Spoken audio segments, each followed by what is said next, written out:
દીકરીને જે પોલીસે પટ્ટા માર્યા છે એ પટ્ટા આજે હું ખાઈશ જાહેરમાં અને મેં નક્કી કર્યું છે કે આ દીકરીના પટ્ટા માર્યા છે એ પટ્ટા મને મળવા જોઈએ અને ગુજરાતમાં આત્મા જાગવો જોઈએ। ગુજરાતમાં અનેક ઘટના બની અત્યાર સુધી, અનેક કાંડ સામે આવ્યા। અમરેલીનો કાંડ પણ અત્યારે સામે આવ્યો કે જેમાં નકલી પત્ર કાંડ બન્યો અને એમાં એક દીકરીને જેલમાં મોકલવામાં આવી, પોલીસે એમને પટ્ટા માર્યા।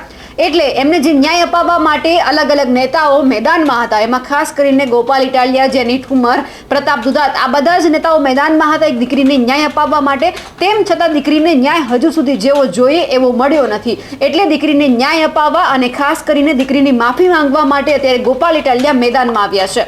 નમસ્કાર, નિર્ભય ન્યૂઝ સાથે હું છું રિદ્ધિ। અત્યાર સુધી ગુજરાતમાં આપણે એવી કેટલી ઘટના બની છે કે જેમાં કેટલીક દીકરીઓ છે એમને ન્યાય નથી મળ્યો। દીકરીઓને ન્યાય અપાવવા માટે અત્યારે ગોપાલ ઇટાલિયા મેદાનમાં આવ્યા છે।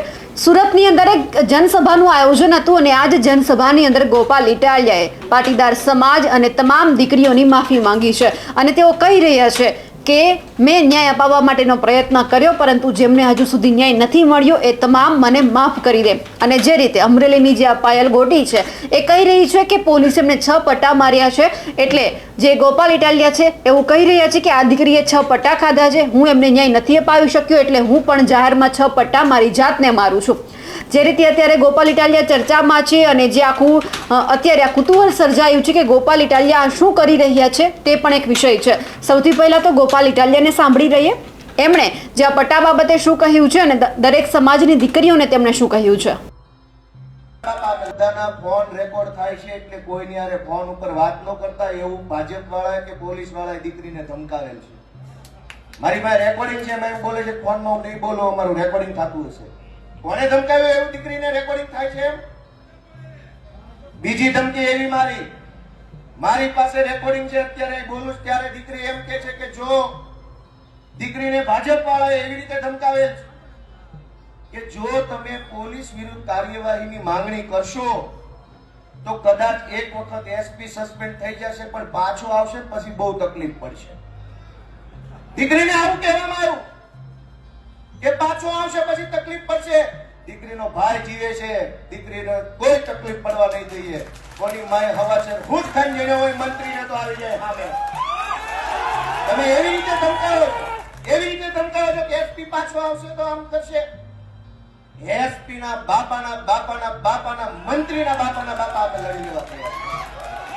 તમે એક નિર્દોષ દીકરીને પટ્ટા માર્યા છે, અનેક ઘટનાઓમાં ન્યાય નથી અપાવી શક્યા ભાજપ વાળા।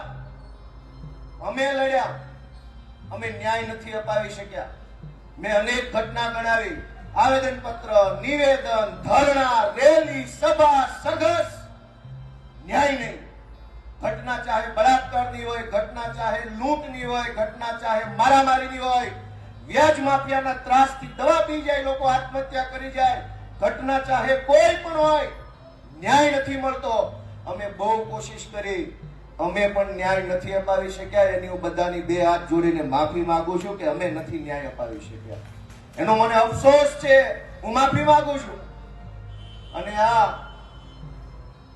અમરેલીની દીકરીને જે પટ્ટા માર્યા છે, હું એમ માનું છું કે હવે ગુજરાતની સભા સુરતમાં ભલે હોય, આ સંબોધન આખા ગુજરાતને છે મારું, હજુ આપણો આત્મા નહીં જાગે તો કેદી જાગશે? આપણો આત્મા જાગી જવો જોઈએ કે આ શું તમાશો હાલે છે, આ કેવી રીતે હાલે?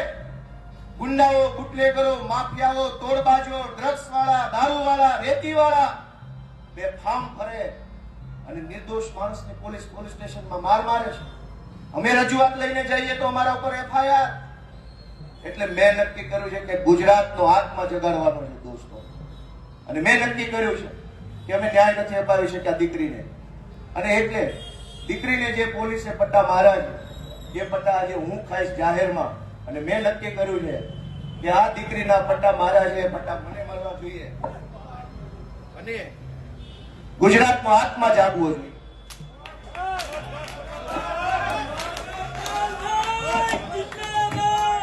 ગુજરાતનો આત્મા જાગવો જોઈએ, હવે ગુજરાતનો આત્મા જાગવો જોઈએ। મૂકી દો, આત્મા જાગવો જોઈએ ગુજરાત આખાનો। દીકરીને પટ્ટા કેવી રીતે પોલીસ મારે, મૂકી દો।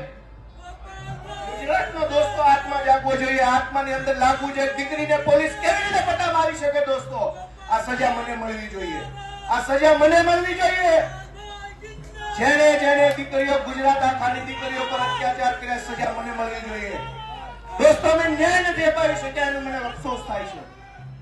અમે ન્યાય નથી અપાવી શક્યા. દોસ્તો, હું ગુજરાતનો આત્મા જગાડવા માંગુ છું.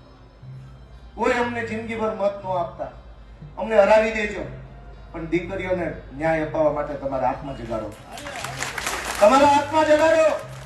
અમને આખી જિંદગી મત ન દેતા, હરાવી દેજો. દીકરીને ન્યાય અપાવશો કે નહીં અપાવો? અમે મહાન નથી, કાલ મરી જઈશું.